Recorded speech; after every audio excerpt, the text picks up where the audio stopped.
Welcome to the Ecom Collab Club podcast, where operators, risk takers, and battle-tested founders drop the lessons that cost them time, money, and their sanity, and share what actually works so you don't have to pay the same price.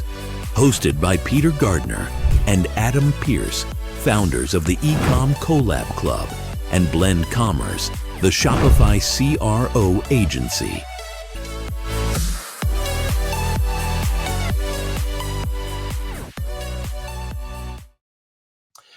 So 2025 was definitely the year every brand decided that they now do subscriptions. So what do? They slapped a subscribe and save button on the PDP, call it recurring revenue, and they tell the board you bought into a retention engine. Meanwhile, CROs hacking away at a conversion rate for a quick dopamine hit sales. Subscription teams are trying to stop people from canceling after 2 cycles, and no one is talking to each other. And what's the result?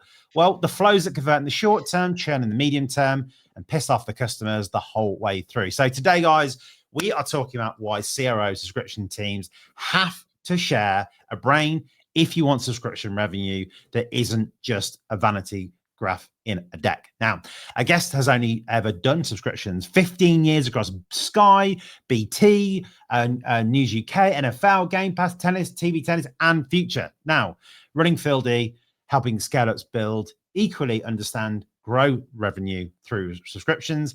And apparently he's also a lord, would you have. Craig Niven of Glencoe, welcome. And the most important, where the fuck is your crown? Oh my God, you've actually, he's actually got a crown. Oh man, someone is driving on a motorway going, if you're listening to this and you can't see, you need to see the video version of it. Yeah. I'm good, mate. How are you? Hello, Minion. That's what my wife calls me many times. I'm in bed as well, which is quite weird, but hey, there we go. I'm going to take this off because I'd like to be a little bit professional. Yeah, I have a crown. Yeah, I love it. I definitely could see you wearing that a night out as well. That's what you have to. That's the law. Exactly. But look, in all seriousness, mate, it's a pleasure to have you here. And look, you know, a lot of people that know us know that we also obviously work together with certain clients as well. But I think before we kind of get into that, let's get into the important question is, who are you? What is FILDI? And who are you usually helping when it comes to subscriptions? Thank you for having me on. It's a real pleasure to be here. So my name is Craig. I am a subscriptions and membership expert. So like you say, I've worked in the industry for 15 years, but I've always worked at FTSE and corporate level. But because I've grown my career in that area, I've been able to essentially be across everything that relates to subscriptions, be it marketing, strategy, pricing proposition, products, operations, forecasting, whatever else it might be. And I've done all of it in both a BAU state, but also transformation, so turning kind of businesses around and so on. I left the corporate world at the start of 2025 and built a consultancy that's specifically designed to help D2C brands grow their subscriptions revenues. But those brands are in scale-up mode. So these are businesses that are a lot smaller than FTSE, largely founder-led, but they have or they want a subscriptions revenue stream. Those brands will primarily be on Shopify, and if they already have a subscriptions revenue line, they'll be running that subscriptions business through the likes of Recharge, Skio, Loop, Bold, whatever else it might be. Those scale-ups can be based anywhere in the world. It's kind of I've got a lot of experience in working in international brands, but generally speaking, they are making less than between 40 to 50 million pounds ARR. And can be anything north of 500,000. So it's quite a wide range. And then the services that I offer and services that FILDI offers is strategy and or implementation and monitoring. So it's sort of end to end. It can answer any sort of question that a brand might have on subscriptions performance or subscriptions viability, and then it can be done on a project or retainer basis, really, whatever the brand wants. Awesome. One question I think probably is on everyone's lips here as well is, like, you've gone from working with, Sky, NFL, these kind of big, like you say, sort of, publicly listed brands.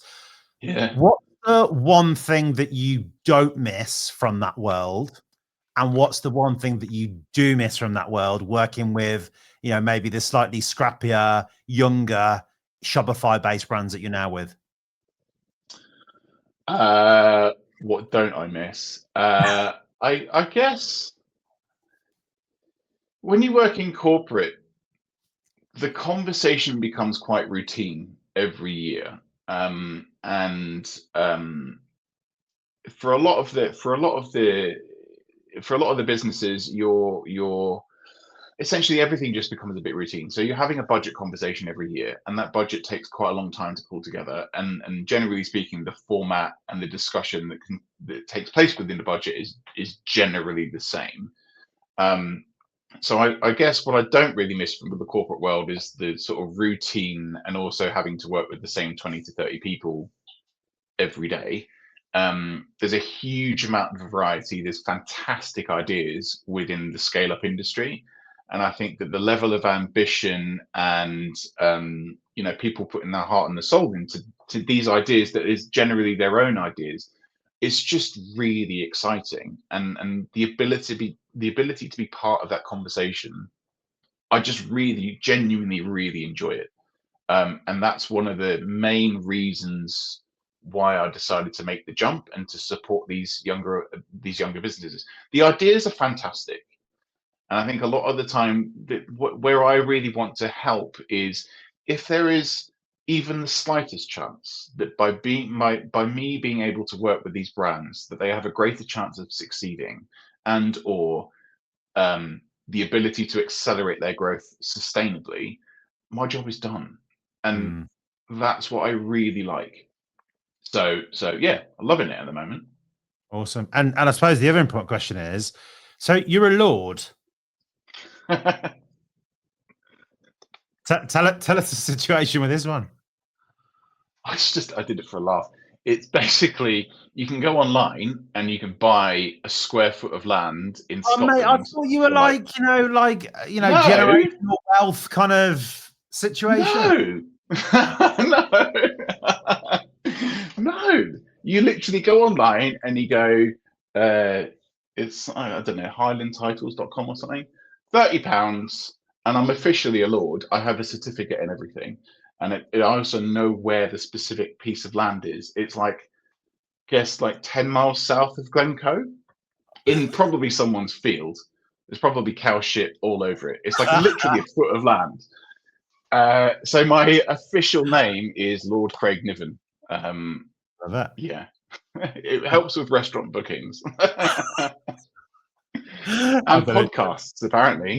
Yeah. I mean, if I'd have known, obviously I wouldn't have booked you. So hey, there we go. You've done well there. Anyway, look, let's go, mate. So we're talking about CRO subscriptions. Obviously, look, CRO kind of my world, subscriptions your world.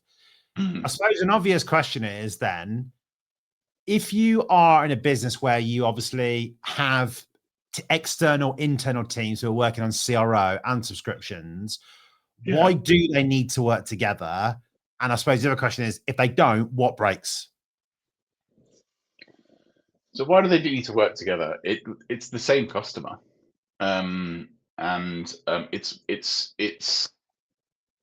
it's just a different stage of the journey.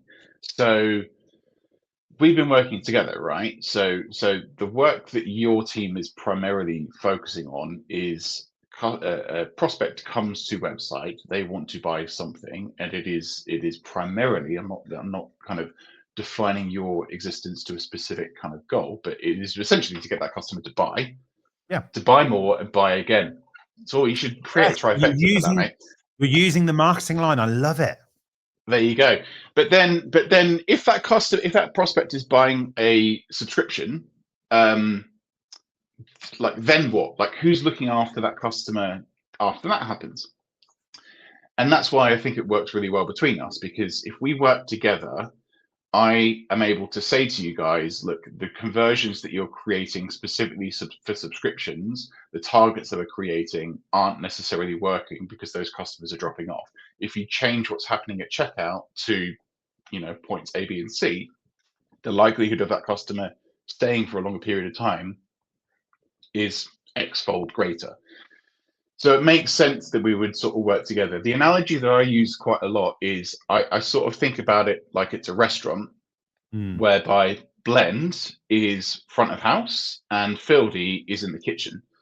And if it is literally the front of house objective just to get more and more people into the restaurant as quickly as they possibly can, and that's what they're measured against, I'm going to be in the kitchen going, what the hell? Like, there is far too much here. I'm going to undercook the chicken. There's not going to be enough chips on the table or whatever else it might be. But actually, if we work together to go, okay, I think the front of house experience is going to be like this because this is what I can do, and actually we find that customers return when we create a very good quality food, then I'm providing that feedback back to you, and then you're like, I understand the sort of premise that I need to work with to drive in a certain type of customer.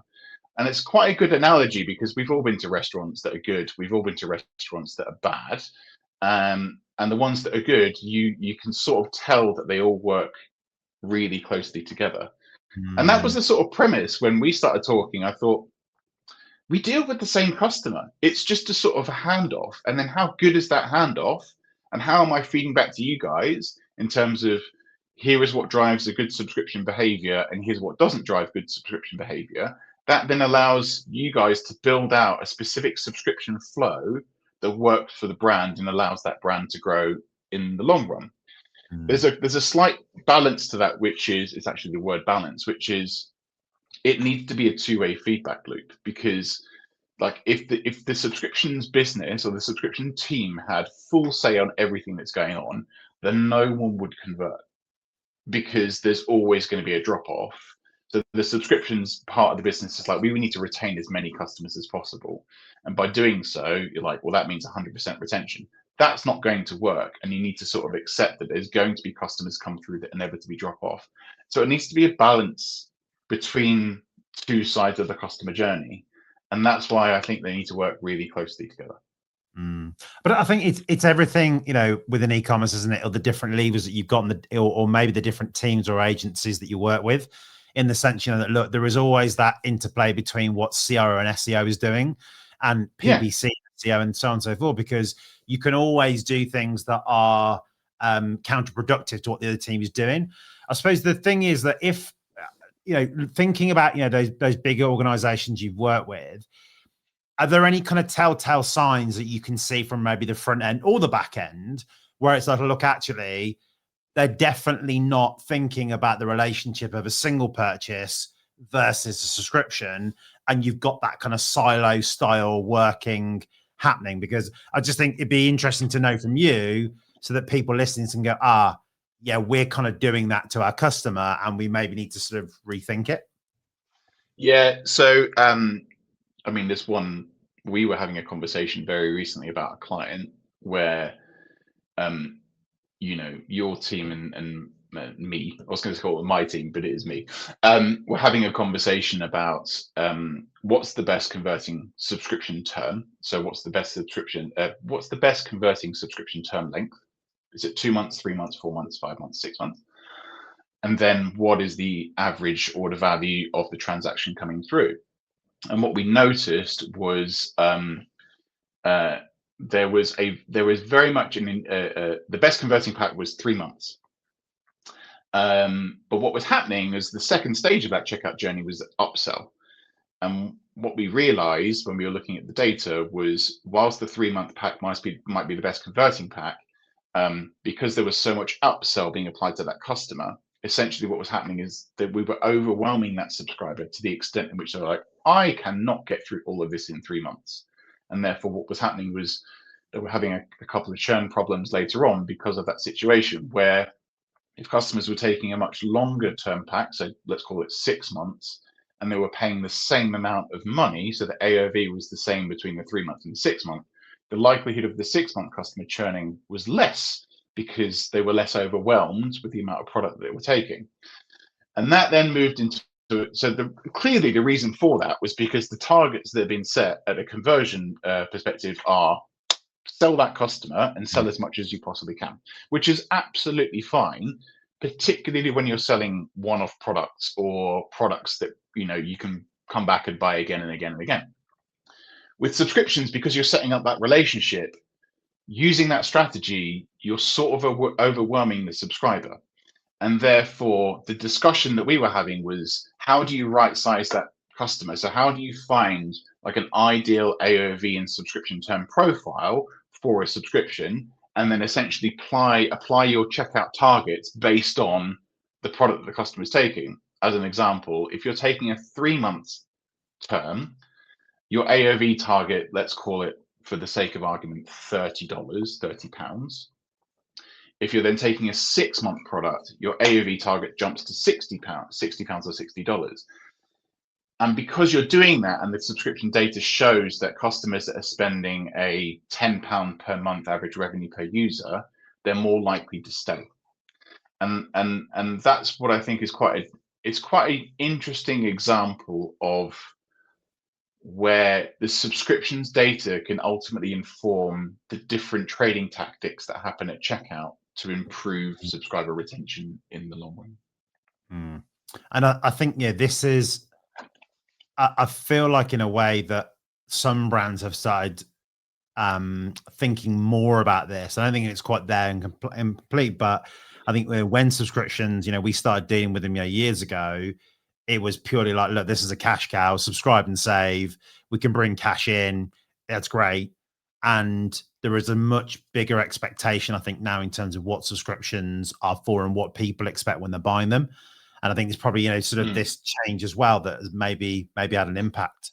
I think the other question I wanted to kind of get into maybe a little bit more nitty gritty now then. So on that front then of CRO at checkout, so making changes there help subscriptions. Have you seen any examples where kind of like it's really stitched subscriptions up in the wrong way, in the sense of, look, they've made this change at checkout for a CRO play to increase the single purchase conversions, but it's completely killed the subscription game with it? I guess there's sort of 2 principles to that. Sorry, not principles, examples. The first one is CRO. One of the tactics that I believe that is quite a common tactic, but correct me if I'm wrong, is make the checkout journey as slick as possible. To remove any unnecessary information, remove any unnecessary steps, and get that customer to make a decision on what product they're purchasing and get them to purchase as quickly as possible. Question, is that a fair representation of a general CRO tactic? Generally, but generally, yeah. I'm being very general here, so I'm not saying that that's actually, I'm certainly not suggesting that is what you guys do. Taking that very general principle and as the example, that really does work, I think, for brands that are looking to sell one-off products, whatever it might be. You don't want to add unnecessary steps into the journey, whatever it might be. But with subscriptions, again, it's sort of like you're building a relationship with the customer. So you need to be a lot clearer in terms of what the customer should expect as part of that purchase. So what does the product do? What will the product do in 6 months' time? What does it actually give you? What do you get for your price? What customer service function do you have if there's a problem? They're not specific steps that you need down into the checkout journey, but those are the sorts of questions that you should really be asking when it comes to checkout, to go, okay, this is not necessarily just a one-off transaction. You're trying to build a relationship with this customer. What information are you giving to them before they make their decision? By giving them a bit more information in terms of what to expect and whatever it might be, the likelihood of that customer staying with you over the long run is significantly greater. I started to liken it a little bit to like a B2C sale and a B2B sale. Like if you're a B2B business and you want to buy software or whatever it might be, the journey, I'm not saying do that because that's incredibly lengthy, but it's quite it's a really interesting difference in that with your B2B sale, you need to sort of know a lot more about what you're buying before you make that decision. And if you want to buy a pair of jeans online, you sort of go, I'm just going to buy these are really, really cool. I'm not saying go to the B2B journey because that does take quite a long time, but it's that difference of thought in the basis of building out that relationship, and therefore, what can you do at checkout? What questions can you ask yourself during the checkout flow when you're building the checkout flow to make sure that you're able to drive customers through? That was the first really long point. The second point, which I will keep a lot shorter, is I hate to say this because we have just come out of Black Friday. Heavy discounting. It can work, but it can also be a problem. And we did a lot of this in the last two places I worked in. So I worked at a large magazine publisher called Future, and then prior to that, I worked at News UK as well. And it was publishing, and what publishing does quite a lot is they capitalize on price to drive acquisition, because you can't really change the product. The product is the product. So a magazine, you can't really do much with that. You can't build different versions or different flavors of your product. It is the product. And therefore, the only lever that they had to play with was price. And therefore, discounting becomes quite a heavy topic of conversation. And I think that's reasonable. But at the same time, what I am finding a lot more, again, Black Friday's just happened, is the deeper your discounts, the higher your step up at first renewal. So if you're discounting by 50, 60, 70, 80% for your first subscription term, like sort of ask yourself what's going to happen at the second subscription term when that customer gets charged full price. That's quite a significant jump. And there are pros and cons to doing discounts. So don't get me wrong. I'm not saying don't do discounts, because I think that's completely unreasonable. But by deepening a discount to try and start a subscription relationship, it requires a lot of consideration to make sure that you understand, well, what happens if 80% of those customers drop off? Is that cohort still profitable? Or actually, have you just driven very short-term volume to only in 26th of December on a monthly subscription, bang, everyone drops off at the same time. So those are the things that I think really need a lot of thought when considering how to trade on subscriptions versus one-off. Yeah, that was a long answer, wasn't it? Bloody hell. No, but brilliant. And I think I want to pick up on a couple of points here. Is when you mentioned the word friction, I think this is definitely causing a lot of debate at the moment within CRO teams, because for years, particularly kind of in the drop shipping boom of, kind of like 10 years ago, maybe 10 years ago, reducing friction, like make it easy to click through. But you also are now in an era whereby people want better information. They are much more informed than they used to be. And therefore, sometimes people say, oh, well, we shouldn't have this option on the PDP, or we shouldn't be sharing this information. I completely disagree, because particularly in more considered purchase, and obviously with subscriptions as well, you need to tell them what the benefits are of that subscription, as well as then also making sure that they convert at the right level, so they're not understocked and overstocked in terms of those orders, to prevent the churn. So I think, I'm glad you brought it up, because it drives me mad sometimes. You see, LinkedIn posts where, oh, reduce friction, get into the checkout. No. Get the right people to the checkout in the right mode to prevent then you having issues and your profitability later down the line. And I think equally, you said about discounts as well. Anyone listening in the UK, if you've ever used a subscription food box like Gusto or HelloFresh, I think, look, for me, that perfectly highlights, Craig, what you're saying is that, look, they've created an industry there where it is completely discount driven.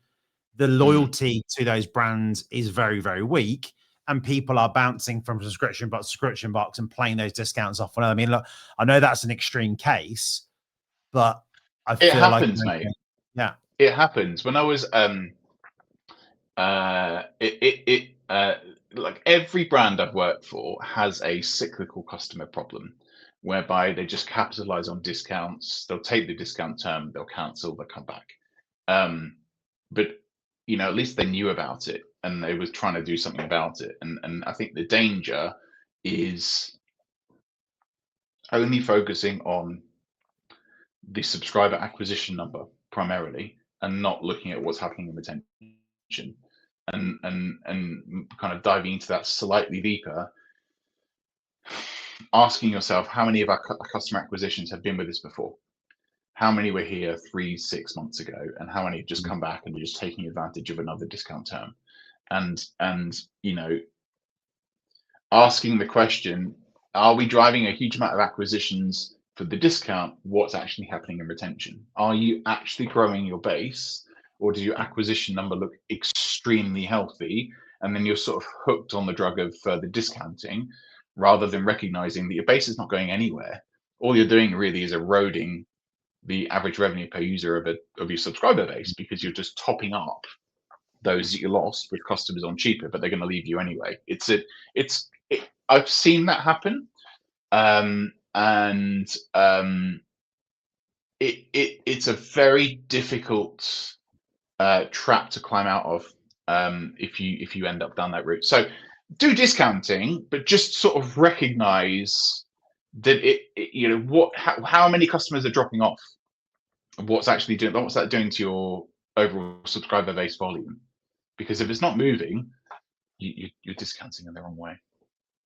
I mean, you mentioned that the kind of trap that people fall into, and you talked to average revenue there as well. And I think that's what I also want to ask you about, is that a lot of the time find with the brands that we start working with, or kind of teams, that there is still this obsession on AOV and ROAS for the win.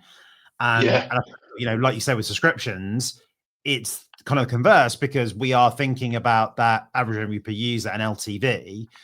How do you, and how have you done this? How do you get those teams to start thinking differently about what they need to do for the longevity of the profitability of that business?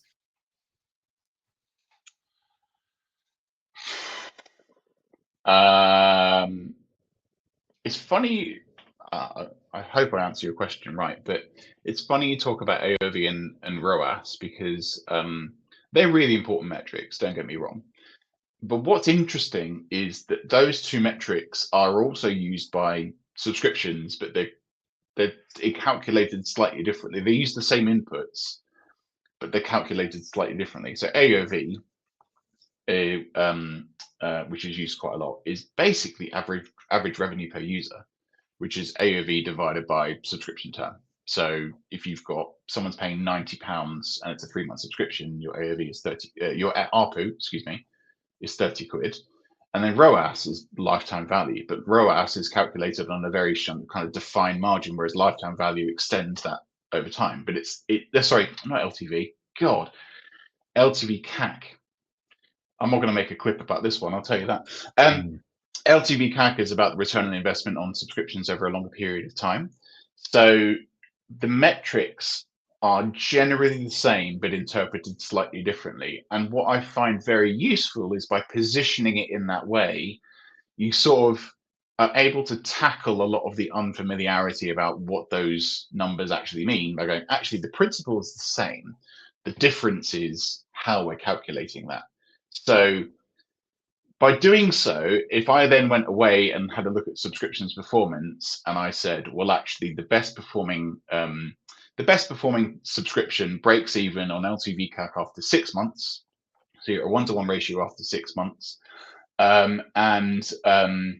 your the best retaining subscribers will generally spend £30 a month, to use that previous example. That's what we need to look for. And then you kind of work that back to conversion, and you go, okay, so if my LTV breaks even at 6 months, the ROAS metric essentially needs to work on a specific trajectory where it looks likely that it'll break even at 6 months. So you go, okay, so what does the LTV CAC look like at month 1? And then go, okay, so that's the target that we've got, and therefore, what does the ROAS look at month 1? Does that link up, yes or no? If it does link up, then the likelihood of them breaking even at 6 months is significantly greater. If it doesn't, then we've got a bit of a problem.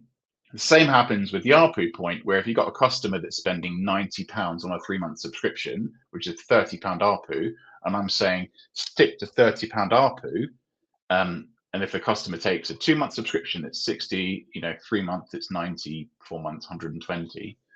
It makes that conversation a lot easier because you're not necessarily introducing new metrics. You're just looking at the metrics in a slightly different way. And they still get it because they're like, oh, got it. I understand why my targets have changed. Cool, leave it with me. Off we go. So that and then it's a really good example of why we need to work together. It's not as if I'm introducing all of these brand new metrics. Yes, they're called something different. Yes, they're calculated slightly different, but they use the same inputs. You can start to see people go, oh, okay, got it. Let's work together. This is really interesting. Let's move it forwards. So, because I think it's the thing is about kind of KPIs. And again, if you've been in e-commerce for a while, there was always, a thing that is hot right now. And there's a typical kind of usual subjects there, like you said, people talk about ROAS, people always talk about conversion rate, AOV, but I suppose that's the thing then. If you are then getting more serious at subscriptions, would you kind of say, there are a set of KPIs or a set of numbers that brands that are doing subscriptions should have in their dashboard from a KPI perspective on subs specifically? Yes, I think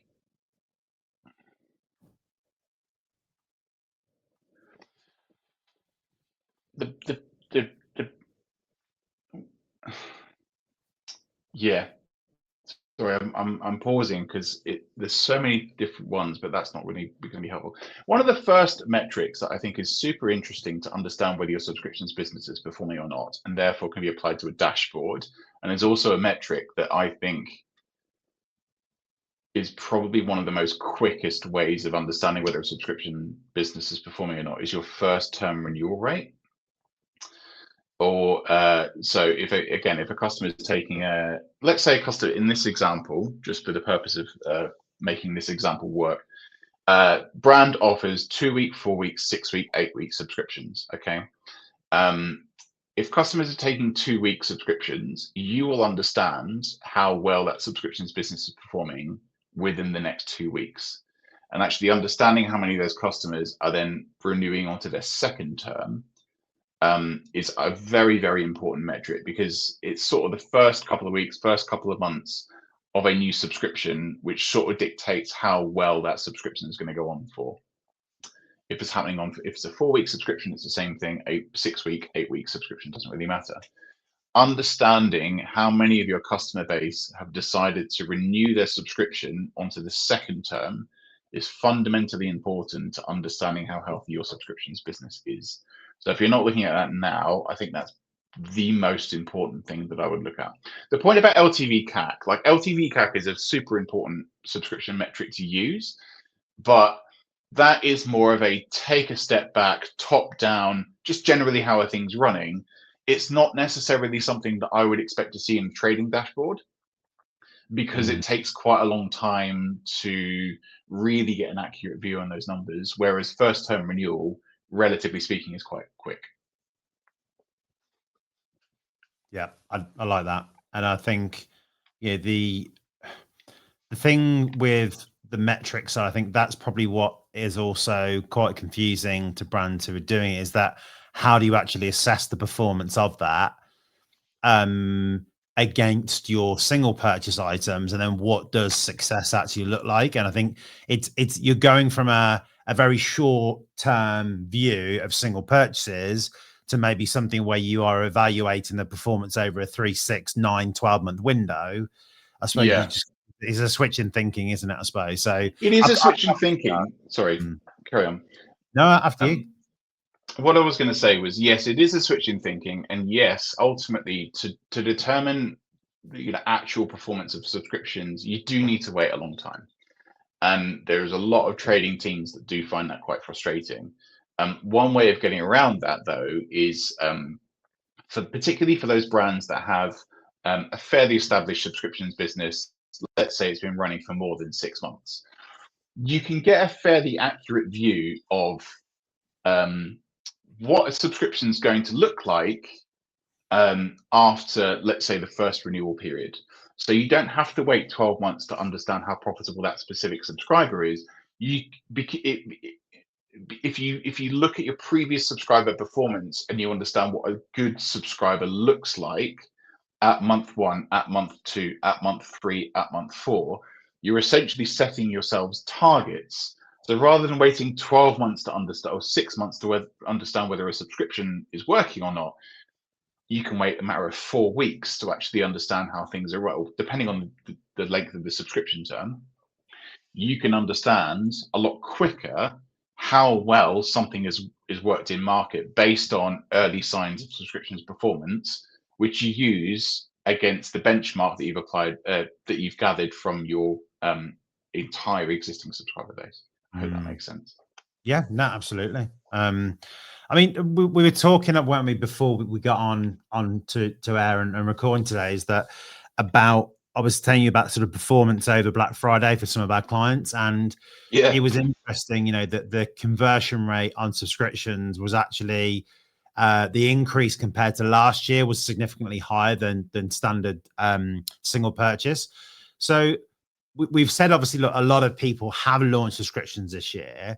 From your point of view, what do you think the reason is that more and more brands are doing that?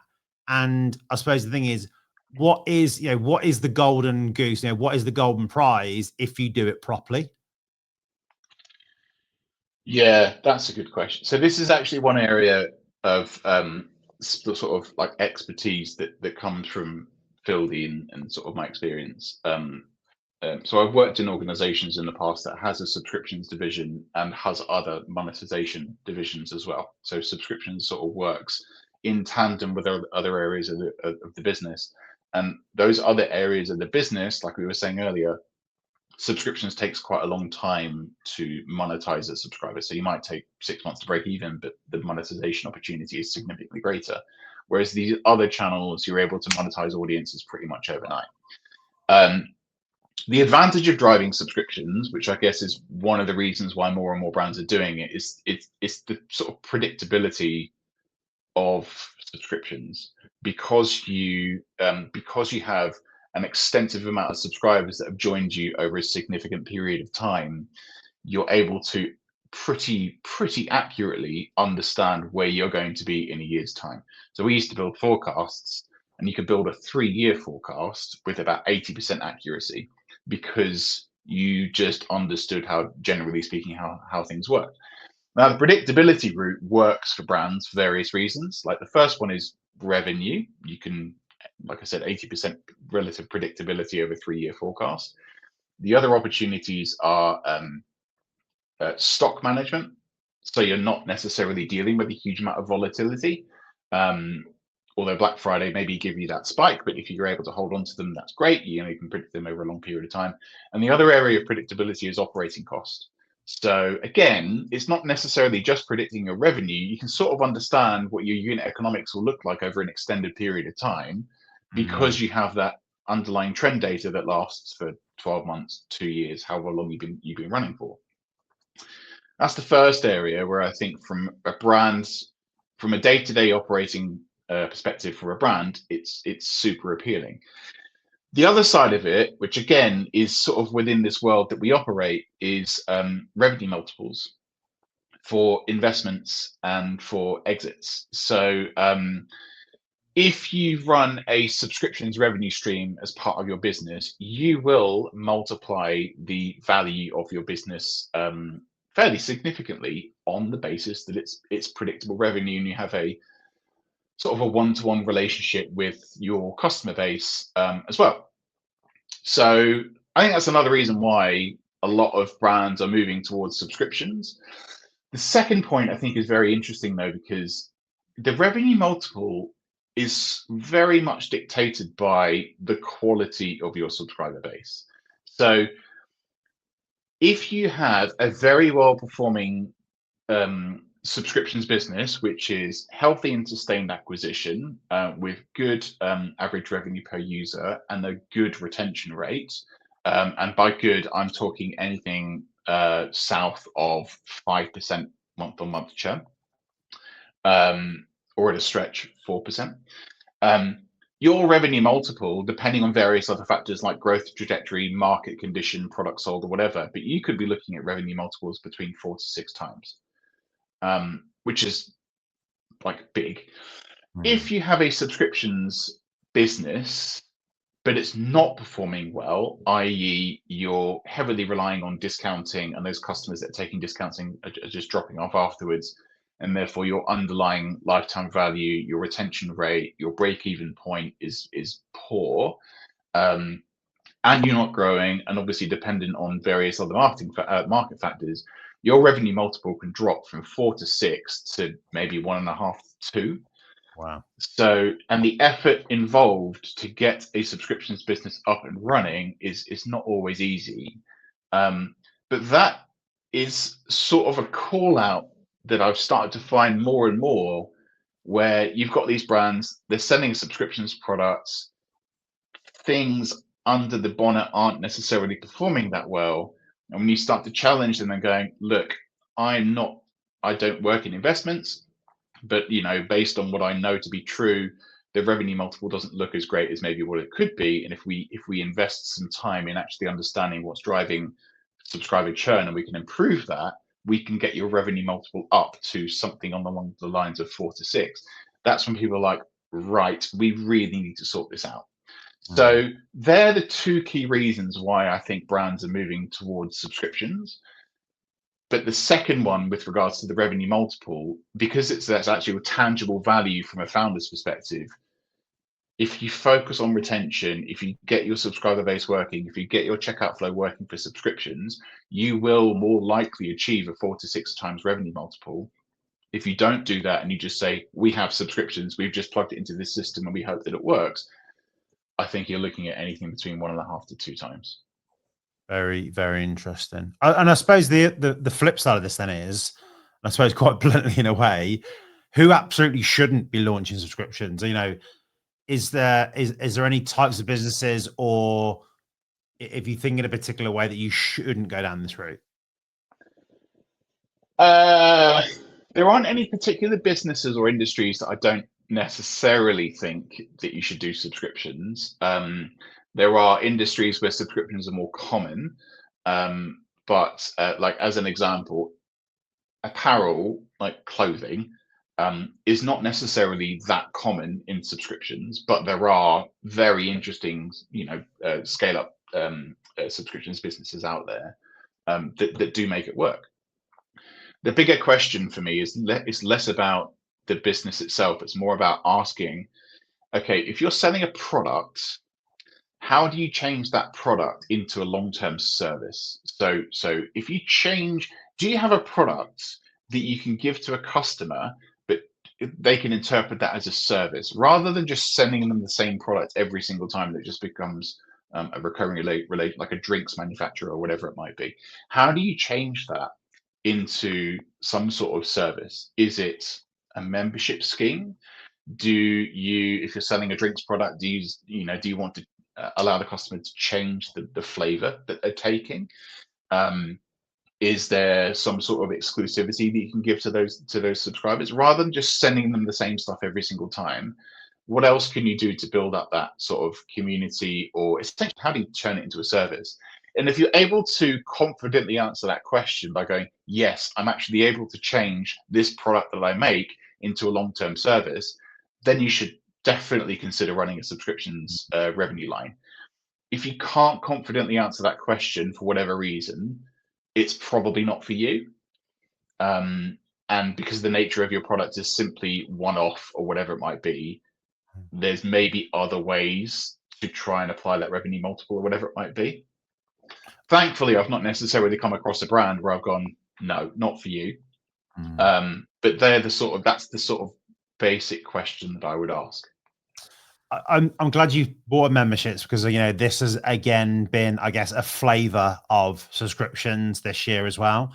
So a lot of beauty brands, some apparel brands, food brands, kind of doing the Amazon Prime model, in the sense that you're paying a monthly fee, and with that, then you get certain benefits around discounting, free shipping, whatever it might be. What's your thoughts on memberships, I guess, versus the traditional sort of subscribe and save type models? Do you see upsides and downsides with membership formats of subscriptions? Memberships, like operationally, memberships is the same. It is essentially a recurring relationship with a subscriber, and provided you have the appropriate forums and billing relationship from an operating standpoint, it's pretty much the same.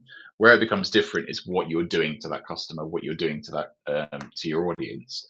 With subscriptions, it's generally sort of providing a service by way of going, you want this product, and I will give. You want this product service, and we will deliver that to you on a recurring basis, based on sort of what we've done. When it comes into memberships, whilst it's the same operationally, that's where communities start coming in. That's where exclusive events might start coming in, where you've actually got active engagement with your audience, because you want to build out. You want to actually feel like a member rather than just a subscriber. So that's where it becomes a different conversation. But the underlying premise of memberships and subscriptions is, like, operationally, it's pretty much exactly the same. And then how you manage your audience, the success metrics are pretty much the same, but how you achieve those success metrics is slightly different. But they're not from a FILDI's perspective, they're not that different. It's just how you're activating your brands to your audience, which is probably a slightly different conversation. I mean, I suppose we've kind of moved on to, like you say, you mentioned community there, and I think a big part of this, when you talk about community, the terms loyalty, the terms retention get battered around a lot. And look, I know you said before, sort of in us chatting, and I think I've seen some posts on this, is that loyalty and retention aren't the same thing. What's the difference between them in your eyes? So thank you for saying "in my eyes," because the phrase loyalty and retention are used quite a lot in the sort of D2C scaler world. And what I find a lot of the time is both loyalty and retention are mostly used, or very often used, to describe repeat purchase. And I understand the premise behind that. I get it. But in my eyes, the world that I come from, loyalty essentially gets people to come back to you. But retention is where they don't leave you. And there's quite an important distinction there. So loyalty, in my eyes, loyalty is repeat purchase, maintaining a relationship with an existing purchaser, trying to get them to come back and consider you as the first brand whenever they want whatever you're providing. Retention is, you're now part of this group and I want to retain you, and therefore I don't want you to leave. And that's the sort of important distinction that I start using, sometimes looking at LinkedIn posts going, it's not retention, it's loyalty. But obviously my sane side of my brain is like, no, just calm down. Because I obviously come from a very different world. So post-purchase, so hopefully that answers that question, but I'll just kind of dive into this a little bit, because for me, there are sort of three different transaction journeys that can take place. The first one is, buying first time. The second one is buying 2 or more times. And then the third one is building that recurring relationship where you're buying first time, but you're already scheduled to buy second, third, fourth, whatever it might be. In the post-purchase journey for repeat purchase, the actual function behind that works really well for subscriptions, because with subscriptions, you need onboarding. So to encourage repeat purchase, you are trying to build out a checkout flow that really works for the customer. And then afterwards, you're contacting them for whatever reason. Thank you very much for your purchase. Really appreciate it. Whatever it might be, and continually contacting that customer. The objective really is to try and keep that customer as warm as possible for as long as possible. And actually, as a function, subscription onboarding is no different. Someone bought something, you want them to remain as warm as you possibly can. The only difference is the success metric behind that. Again, for post-purchase and repeat purchase, you're like, the objective here is to try and get them to come back and win and get them to buy again. With subscriptions, you're like, please don't leave me. But the way that you deliver that is sort of very similar. So the way that brands are acting, platforms like Klaviyo on post-purchase, I think is super interesting.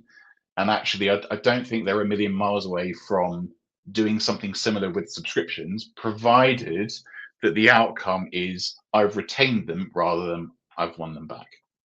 No, I like that distinction, and I think it's if you take those two frames, you're going to have different actions at different times in terms of how you think about growing your business, aren't you? Yeah. And I think it is important. I think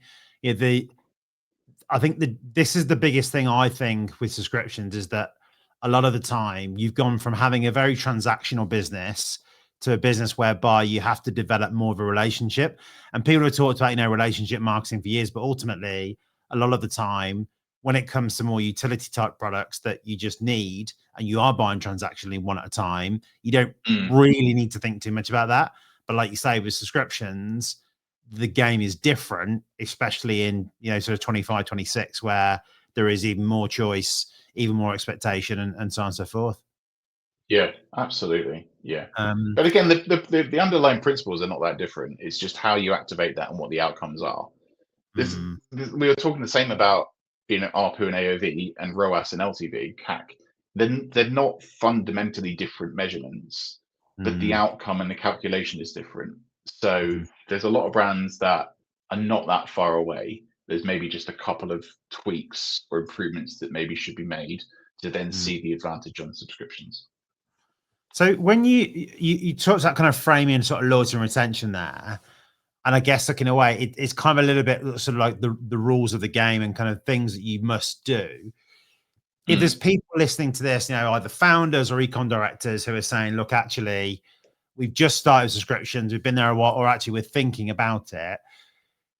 Before doing anything else, are there kind of 3 rules, or if you had to give people 3 pieces of advice about subscriptions, what would they be to stop them sort of crashing and burning when it came to subs? Yeah, I think okay. So I think the first one is keep it simple. It's very easy to overwhelm a potential subscriber with the amount of choice that you're giving them. And I unfortunately do see this quite a lot with more established scale-ups that run subscriptions businesses, whereby the amount of choice that they're giving a new subscriber, it can be quite overwhelming. And what I mean by that is, here is the product that you want to take. If you want to subscribe and save, I don't know, 20%, whatever it might be, you get taken to the subscription flow. Then you're asked, okay, so what subscription term do you want? And you choose the term. And then after that, you've got a plethora of different products and then a plethora of flavors. And you're asking the customer, what do you want? And the customer's like, I have no idea. Like, this is so much for me to take in.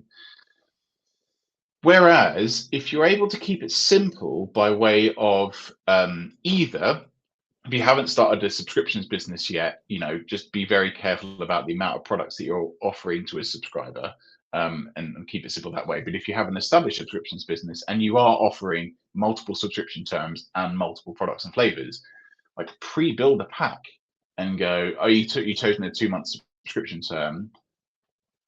Here is something we've already built for you in this specific flavor. You might really like this. Now, it's easier said than done. I get that. But it's that sort of principle that I think is really important, because you don't want to overwhelm that subscriber. You're asking a subscriber a lot of questions for what is ultimately a long-term commitment. So if you're able to keep that as simple as possible, I think that's kind of working premise number 1. Premise number 2, which is the point I raised earlier, which is, can your product be interpreted as a service? And if it can, then definitely consider launching a subscriptions business. Or if you have one and you think there's further optimizations you can make, I'd do that. Number 3 is more advice, which is just break even takes longer. It unfortunately takes a lot longer. It can take anything up to 6 months for a good subscription product or subscriber to break even. And there's a quick calculation that I made for a different presentation I made a couple of months ago, but it's quite important. and it sort of shows the commercial viability of a subscription. So bear with me. So there's two scenarios here, right? Scenario A is, would you rather sell 10,000 units of a product at £50 each? Or would you rather sell 3,000 subscriptions at £30 a month, £30 a month each, with £5 per month? Sorry, £5?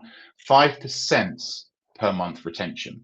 And the sort of commercials that underlie that is scenario A, which is 10,000 at 50. Obviously, we can all do maths. It is £500,000 pretty much immediately, because you've sort of made that. And in scenario B, you don't break even for 6 months, but in year one, you've made £827,000. You move to year two, scenario A has made nothing because you've already sold that product. But in scenario B, you've made an extra 447K. So selling less subscription product at a lower price, but it's a recurring relationship with 5% monthly churn, you've made £1.3 million over 2 years versus 10,000 units at £50 each, £500,000. So whilst it takes longer to break even, it takes about 6 months in this scenario, you'll make, excuse my French, fuck ton more money over the long run if you retain that subscriber. Okay, that's kind of item number 3. I do have another one. I'm very sorry. So this is 4. Sorry.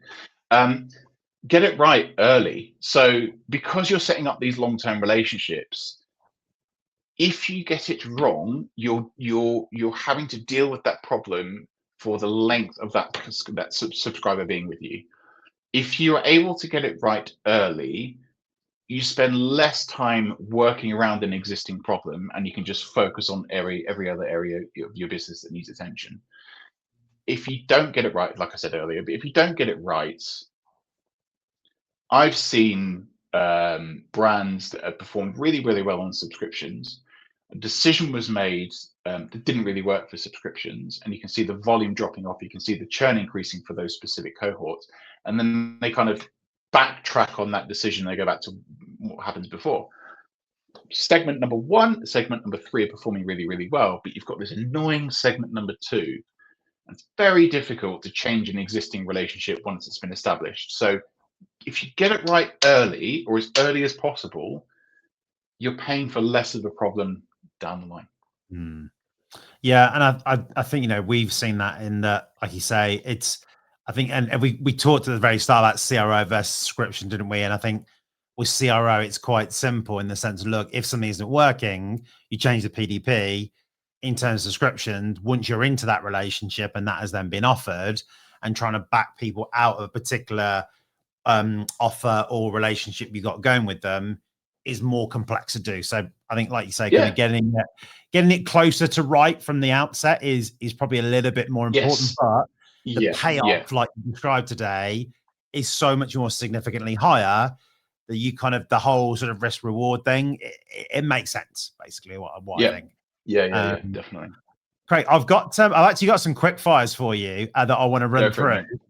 So if you're happy to do it, I'd love to shoot at you. And I'm very interested to hear this first one. So let's go for it. So the first one is, what is the worst subscription idea you've seen in the wild?